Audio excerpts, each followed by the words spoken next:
લોકસભાની ચૂંટણીની તારીખો જાહેર થવાની હવે ઘડીઓ ગણાઈ રહી છે ત્યારે એબીપી અસ્મિતાએ સમાજના તમામ વર્ગોના મૂળ જાણવાનો પ્રયાસ કરી રહ્યું છે।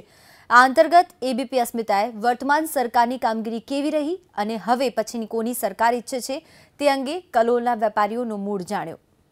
કેન્દ્ર સરકારના નોટબંધી અને જીએસટીના કારણે જો સૌથી વધુ કોઈ નારાજ હોય તો તે હતો ગુજરાતનો વેપારી વર્ગ અને એબીપી અસ્મિતા હાલ કલોલ ખાતે ઉપસ્થિત છે। અહીંયાના કેટલાક અલગ અલગ ક્ષેત્રોના વેપારીઓ આપણી સાથે ઉપસ્થિત છે, તેમની સાથે ચર્ચા કરવાનો પ્રયાસ કરીશું।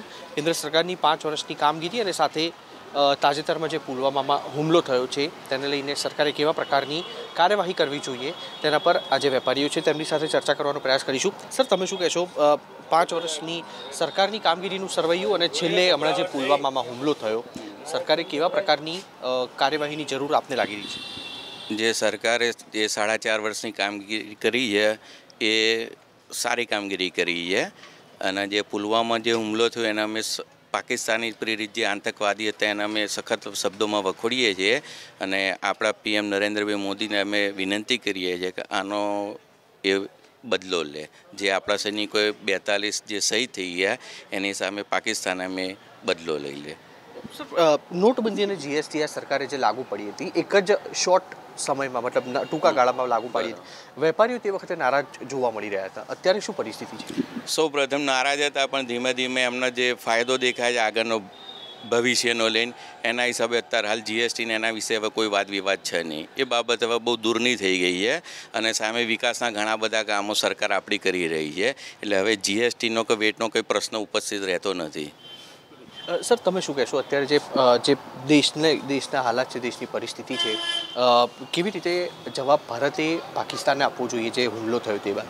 એમના માટે આપણા 370ની કલમ હટાવી દેવી જોઈએ તો આપણા કાયમ માટે એમનો નિકાલ થઈ જાય। આ સરકારની કામગીરીથી તમે ખુશ છો? અત્યારે જે કેન્દ્રમાં સરકાર છે બહુ સારી કામગીરી છે। બિલકુલ। જે અન્ય લોકો છે, સર તમે શું કહેવા માગશો? તમે પણ પોતાનો વેપાર ચલાવી રહ્યા છો, શું અપેક્ષાઓ છે સરકાર પાસેથી હવે 2019 બાદ જે દેશનું કમાન સંભાળશે તેની પાસે? મોદી સાહેબ અત્યારે જે સુધી કર્યું છે એકદમ ઓકે જ કર્યું છે અને હવે આગળ જે કરશે એ બી એકદમ પરફેક્ટ જ કરશે, તો સારું લાગ્યું કામ કરવામાં। તો કોંગ્રેસની સરકાર જોવા ઈચ્છો છો તમે? કોંગ્રેસની સરકાર લાગે છે તમને યોગ્ય છે દેશ ચલાવવા? તો પબ્લિક ઉપર છે, હવે આપણા હાથમાં શું છે? હવે તમે પણ એમાંનો એક ભાગ છો? હા, આપણે તો જે બી હોય જે બી સરકાર આપણે તો કોઈ તકલીફ છે નહીં, પોઝિટિવલી જ છે બધી રીતે। બિલકુલ। અંકલ, તમે શું કહેવા માગશો જે સરકારની કામગીરી છે 5 વર્ષની તેનાથી તમે કેટલા સંતુષ્ટ અને ખાસ તો લાગે છે કે રાહુલ ગાંધી જે છે તે દેશના પ્રધાનમંત્રી બનવા સક્ષમ છે? મોદી સાહેબ જે કરે સારું કે રાહુલ ગાંધી તો જો બચ્ચું છે, પપ્પુ એ બચ્ચું છે એટલે હજુ લાયક જ નહીં, એને હજુ પરિપક્વ થાય પછી બેસાડો તો ખબર પડે ને। મોદી સાહેબ છે પરિપક્વ માણસ છે, બરાબર? એટલે મોદી સાહેબ 2029 સુધી તો રહેવાના જ। તમે મીડિયાવાળા બી ગમે તે કહો ને તો મોદી સાહેબ જવાના નહીં, એમના ઉપરથી કુદરતનો સપોર્ટ છે અને પબ્લિકનો સપોર્ટ છે અને પાકિસ્તાનમાં તો મારા હારોનો અહીં લાવો અમે જ કાપી કાઢીએ।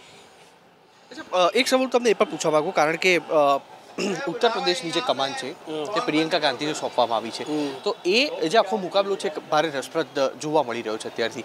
લાગે છે કે રાજકારણમાં પ્રિયંકા ગાંધીની એન્ટ્રીથી કોંગ્રેસને ફાયદો થશે ઉત્તર પ્રદેશના વિસ્તારમાં? પ્રિયંકાને હું જોવા આવવાનું, બાકી વોટ તો કોઈને આપો નહીં। અહીં અમે જોવા જવાના પમદાળ, પણ ખાલી પ્રિયંકાને જોવા માટે જ જવાના, બાકી વોટ તો મેં બધા ભાજપના નરેન્દ્ર મોદીને જ આપવાના। અચ્છા, નરેન્દ્ર મોદીને આપવાના કે તમારા જે સાંસદ છે તેને આપવાના? નરેન્દ્ર મોદીને સાંસદ ભાજપ આ બધું એક જ છે અમારે પક્ષ, ભાજપ પક્ષ એને વિચારધારાને આપવાનું છે અમારા, બરાબર? અચ્છા દાદા, તમને પૂછવાનો પ્રયાસ કરું, કારણ કે આ લોકસભાની ચૂંટણી છે, સાંસદે તમારા વિસ્તારમાં કાર્યો કર્યા છે? કાર્યકામ તો કરે જ છે, ભાજપ ગુજરાતનો આટલો વિકાસ તો કર્યો, કોણે કર્યો? ભાજપ જ કરે છે ને। ગુજરાતમાં જે મોદી આવીને વિકાસ કરે ઉપર જઈને કરશે એ વિકાસ જ કરવાનું છે। આ 4-5 સાડા 5 વર્ષ કામ કર્યા જ છે, નથી કર્યા? બીજું જે કરવાનું છે ને, મોદીને કે કાશ્મીર 35 એ હટાવવાની હટાવી દો, 370 હટાવી દો તો તમને કોઈ પબ્લિક ભૂલશે જ નહીં। બસ એ આ બધા તે વારે સૈનિકો મરી જાય છે એ મરવાનો પ્રશ્ન જ ના રહે। પછી આ તો વાત થઈ નરેન્દ્ર મોદી સરકારની અને પ્રધાનમંત્રીની। તમારા વિસ્તારના સાંસદની કામગીરીથી તમે સંતુષ્ટ છો? હા, સંતોષ છે અમારા સાંસદ પ્રત્યે એકદમ, બિલકુલ। મતલબ કાર્યો થયા છે? કાર્ય થયેલા છે, કામ સારા જ છે, કોઈની ફરિયાદ નથી હજુ સુધી, પણ હોય તો એકબીજાને પર્સનલી હોય તો કંઈ કહેવાય નહીં, બાકી કામ જનરલી બધાના સારા થાય છે. બિલકુલ. તો કુલ મળીને જોઈએ તો કલોલના જે વેપારીઓ છે તેમનો મૂળ જાણવાનો પ્રયાસ કર્યો. કોઈ સાંસદ કોઈ પણ આવે, જે ભારતીય જનતા પાર્ટીની વિચારધારા છે તેની સાથે વેપારીઓ સંતુષ્ટ છે અને રાહુલ ગાંધી અને પ્રિયંકા ગાંધી જે છે કોંગ્રેસનું કમાન સંભાળ્યા બાદ ભારતીય જનતા પાર્ટીનો જે વિજય છે તેને આગળ જતો નહીં રોકી શકે તેવું કલોલના વેપારીઓ છે તેઓનું માનવું છે. કેમેરામેન કમલેશ પટેલ સાથે ઉષાંક સોની, એબીપી અસ્મિતા, અમદાવાદ. સર્જિકલ સ્ટ્રાઇક, આતંકવાદના ખાત્માને લઈ વિપક્ષ સવાલો ઉઠાવી રહ્યું છે. વિશ્વના સૌથી મોટા ઉમિયાધામના ભૂમિપૂજન કાર્યક્રમ બાદ પાટીદારો શું ભાજપની સાથે છે કે સામે છે? ભાજપ અને કોંગ્રેસ સમર્થકો પણ આ સમગ્ર કાર્યક્રમને કઈ રીતે જોઈ રહ્યા છે તે અંગે લોકોનો મૂળ જાણવા અમારા સંવાદદાતાએ પ્રયાસ કર્યો.